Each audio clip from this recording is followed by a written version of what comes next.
Olá, bem-vindos a mais uma exploração focada aqui. Hoje a gente tem um material bem interessante de Bob Sorge. Ele fala sobre superar padrões de pecado de um jeito bem particular. É verdade. A fonte que a gente está usando, ela propõe uma metáfora central que é, assim, poderosa. Compara a presença de Deus a uma espécie de terapia de radiação espiritual. Exato, uma terapia de radiação. Então, nossa missão aqui é meio que desvendar essa analogia, sabe? Entender o que ela implica e o que sugere para o nosso caminho de crescimento espiritual. Ok, vamos começar a abrir isso aqui. Vamos lá. É uma perspectiva, assim, que foge um pouco do comum, né? Porque conecta a transformação de um jeito muito direto, quase físico, à proximidade com Deus.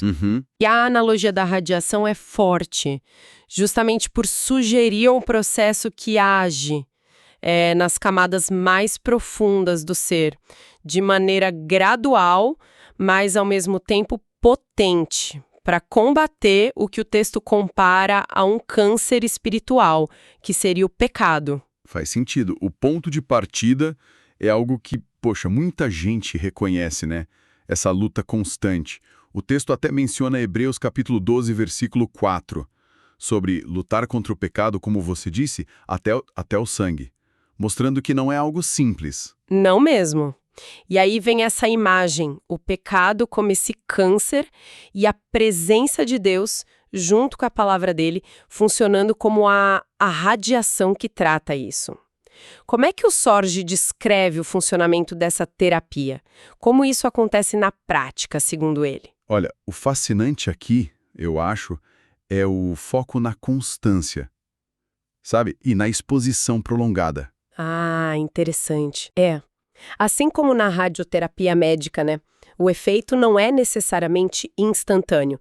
Nem sempre você sente algo ali na hora da aplicação. Certo. A ideia central é que o ato de permanecer na presença de Deus, de se expor continuamente a ela, isso introduz um poder transformador que penetra, como ele diz, nas fibras do ser. Isso é um pouco contraintuitivo, talvez. Porque muitas vezes a gente busca uma experiência imediata, né? Um sentimento forte, uma vitória, assim, na hora sobre uma tentação. Exatamente. Mas aqui a ideia parece ser mais sutil, um processo quase invisível a curto prazo. Precisamente. A fonte argumenta que essa expectativa de sentir um choque, sabe, ou algo espetacular a cada vez, isso pode até ser um obstáculo. A verdadeira mudança, segundo Sorge, é mais profunda, quase celular, usando analogia, e requer tempo. Tempo investido nessa zona de radiação divina. Não é tanto sobre o sentir, mas sobre o estar. Entendi. A proximidade constante é que gera o progresso. O afastamento, bom, aí leva à regressão. É um investimento de presença, né? Cujo retorno se manifesta com o tempo. E falando em buscar essa proximidade, o texto faz uma distinção que me pareceu, assim, fundamental para a coisa toda funcionar. A diferença entre a voz da condenação e a voz da convicção. Sim, crucial. Uma nos afastaria de Deus, justamente da fonte de radiação, vamos dizer assim, enquanto a outra nos aproxima. Como é que o texto sugere que a gente pode diferenciar essas vozes? Olha, a chave que o autor oferece é olhar para a direção. Para onde essa voz interna te impulsiona? Direção. A voz da condenação, mesmo que pareça espiritual, porque está apontando falhas, ela gera medo, vergonha, um desejo de se esconder de Deus. Já a voz da convicção, embora também possa apontar o erro, ela simultaneamente atrai a pessoa para Deus, para a confissão, para o arrependimento, para buscar a ajuda e a presença dele. Entendi. Uma leva ao isolamento, a outra ao relacionamento. Exato. Uma te empurra para longe e a outra te puxa para perto. Faz todo sentido. Porque se a presença é a cura, né? Qualquer coisa que te afaste dela, mesmo que pareça ter uma razão justa, na verdade, está trabalhando contra o processo. Exatamente. E essa dinâmica, ela se conecta com um dilema histórico, um dilema profundo que o texto explora bastante. Ah, é? Sim, se a gente conectar isso ao quadro geral lá do Antigo Testamento, a gente vê uma tensão constante. Deus claramente desejava proximidade com o povo dele, Sim, isso é claro. mas a sua santidade absoluta era inerentemente perigosa para seres humanos em condição de pecado. É verdade, tem várias passagens que mostram isso, né? O medo do povo. Muitas. O texto cita exemplos bem marcantes. Em Números 17, ali pelos versículos 12 e 13, o povo entra em pânico depois de um juízo divino. Eles falam basicamente: a gente está perdido. Perdido. Qualquer um que chegar perto do tabernáculo do Senhor vai morrer. Nossa. Outro exemplo forte é Êxodo 33, versículo 3. Deus fala para Moisés que ele não iria pessoalmente no meio do povo teimoso para não os destruir no caminho, por causa da santidade dele reagindo ao pecado deles. Que coisa. Imagina o cenário, né? O Deus que os libertou dizendo: olha, não posso ir com vocês, senão minha própria natureza santa vai consumir vocês. É um paradoxo terrível mesmo, o desejo de Deus pela comunhão versus a realidade de que essa mesma comunhão era perigosa. Precisamente. E isso levou àquele pedido do povo em Deuteronômio 5, nos versículos 25 a 27. Depois de ouvirem a voz de Deus no Sinai, eles ficam apavorados e pedem para Moisés: olha, vai você, chega perto, ouve tudo o que o Senhor nosso Deus disser, depois você conta pra gente e a gente vai ouvir e obedecer. Eles estavam com medo de morrer, né, se continuassem ouvindo Deus diretamente. Exato. E o mais surpreendente ali no versículo 28 é que Deus concorda com a avaliação deles. Ele diz: ouvi o que este povo lhes disse, e eles têm razão em tudo o que disseram. Caramba! Então, a própria solução encontrada para sobreviver fisicamente, que foi a mediação, manter uma distância segura, acabou criando um problema espiritual de longo prazo. É isso, benéfica. Isso. Acabava permitindo que o câncer do pecado se desenvolvesse mais livremente. Foi uma armadilha teológica e prática, né? Um beco sem saída, pelo jeito. E aqui que a coisa fica realmente interessante, eu acho. O texto apresenta a cruz de Cristo como a solução definitiva para quebrar esse ciclo.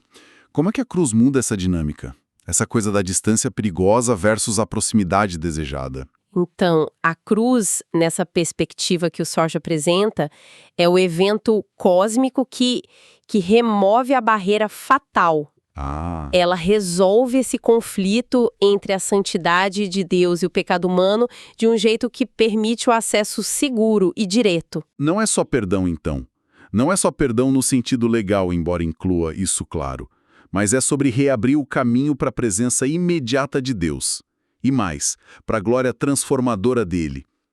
Então, a cruz não é só um bilhete de perdão à distância, mas é tipo um convite para entrar na sala. Exatamente. Um convite para entrar na própria sala do reator, vamos dizer assim, usando a metáfora, só que agora sem o risco letal. Nossa, que imagem! E o texto ressalta o privilégio inimaginável que isso representa, especialmente quando a gente pensa no custo. Sordi usa uma linguagem forte para descrever como Deus em Cristo se permitiu passar pela morte para que essa nova forma de relacionamento íntimo transformador fosse possível. A ênfase muda completamente. Radicalmente, de evitar a presença por medo da morte para buscar ativamente a presença como lugar da cura e da vida. Isso vira de cabeça para baixo o manual de instruções do relacionamento com Deus, né? De mantenha a distância segura por causa da santidade para aproxime-se com confiança por causa da cruz, para ser transformado por essa mesma santidade. Perfeitamente colocado, é isso mesmo. E a fonte sugere que, diante disso, seria, uma tolice ou uma negligência tremenda não aproveitar esse acesso. Seria como ter a cura e não usar, né? Exato. Como alguém que recebeu um tratamento caríssimo, revolucionário, que curou uma doença mortal, e aí se recusa a ir para sessões de acompanhamento que garantem a saúde plena. A cruz viabiliza a terapia de radiação contínua, torna ela não só segura, mas desejável, necessária para a saúde espiritual. Voltando então para a metáfora da radiação em si, o texto usa aquela imagem bonita do Salmo 84, versículo 11, Deus como o sol e escudo. O Sol claro emite a radiação. Como essa radiação da glória de Deus age na prática, segundo Sorge? Ele menciona que os efeitos podem ser meio retardados, como uma queimadura de sol que a gente só nota horas depois. A gente está lá, não sente nada na hora, mas algo profundo está acontecendo por dentro. Exatamente. Essa analogia da queimadura solar é chave no argumento dele. Você se expõe ao sol, à presença de Deus, talvez não sinta nada de especial no momento, mas as células da pele ou da alma, na metáfora, estão sendo alteradas. Sorge descreve uma transformação interna profunda.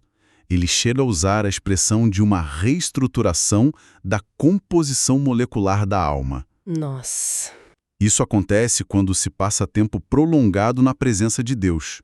A pessoa começa gradualmente a pensar diferente, a ter paixões diferentes, a valorizar coisas novas, muitas vezes sem conseguir analisar cognitivamente o porquê exato naquele instante. É quase como, sei lá, um campo magnético sutil que, com o tempo, vai realinhando as partículas internas.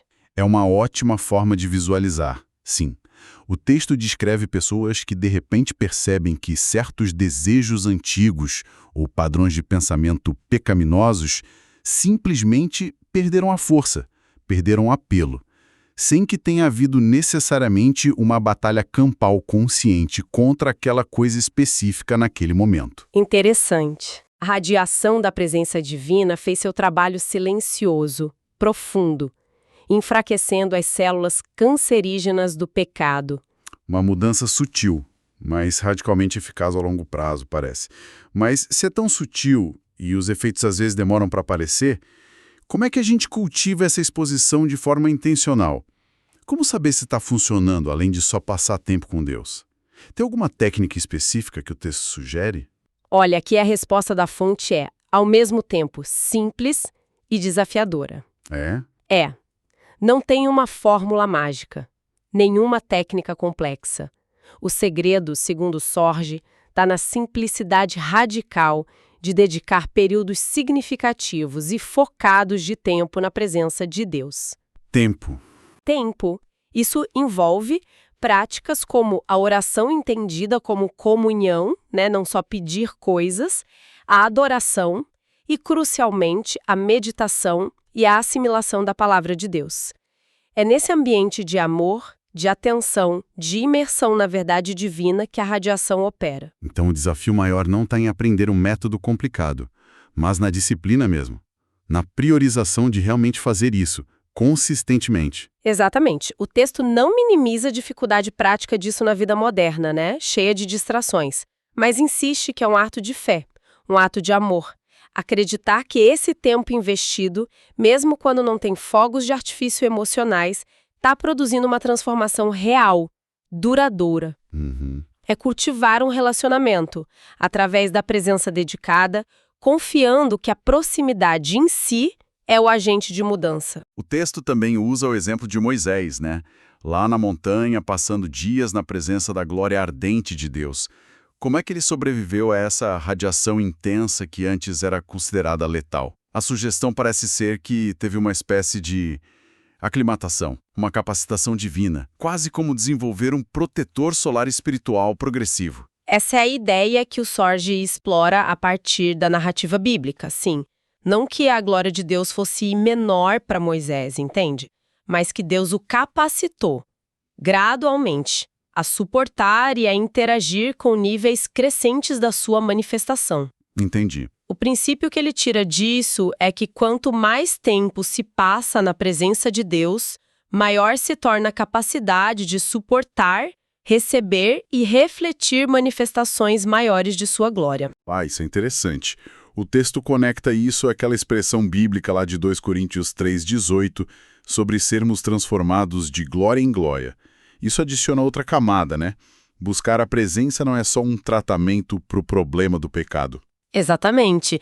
É também um treinamento para aumentar a capacidade de experimentar mais do próprio Deus. Uau! Os dois aspectos estão, intrinsecamente ligados na visão do autor. A mesma exposição que trata o câncer do pecado é a que fortalece o organismo espiritual, para receber mais luz, mais calor da glória divina. Como um atleta que treina. Ou como um alpinista que se aclimata a altitudes maiores. Cada período na presença não só trata o mal da montanha do pecado, mas te fortalece para subir mais alto, para experimentar mais, para refletir mais da paisagem divina. Isso realmente muda a perspectiva. Não é só sobre consertar o que está quebrado, mas sobre ser preparado para algo muito maior, para uma comunhão mais profunda, uma capacidade expandida de viver a vida divina. Exatamente. Enquadra toda a jornada espiritual não apenas como uma luta contra o negativo, sabe? Mas como uma progressão, rumo a uma experiência cada vez mais rica e gloriosa do relacionamento com Deus. Bom, então, o que tudo isso significa no final das contas? Revisitando nossa missão lá do início, a gente explorou essa ideia do Bob Sorge da presença de Deus como uma terapia de radiação. Entendemos que não é algo passivo, né? Mas é o efeito profundamente transformador da proximidade constante e intencional com Deus. Uma proximidade que antes era perigosa, mas que foi tornada segura, acessível pelo sacrifício de Cristo. Exato. E a chave, segundo a fonte, não está em fórmulas complexas, mas na dedicação de tempo. Tempo prolongado nesse ambiente de amor, de verdade, confiando que a própria presença é o agente de mudança. Mesmo que os efeitos não sejam sempre imediatos ou visíveis na hora. Isso.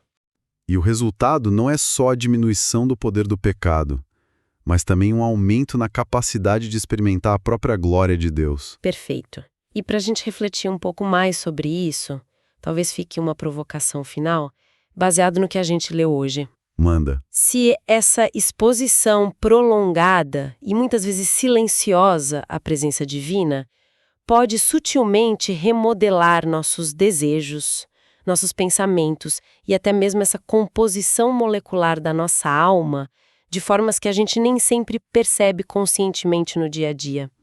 Que há áreas inteiras da nossa paisagem interior, talvez medos profundos, arraigados, que a gente até considera parte de quem a gente é, ou padrões de pensamento negativos que já viraram normais, ou até mesmo alegrias e capacidades que poderiam ser muito, muito maiores, estão só esperando esse tratamento prolongado dessa presença para serem transformadas.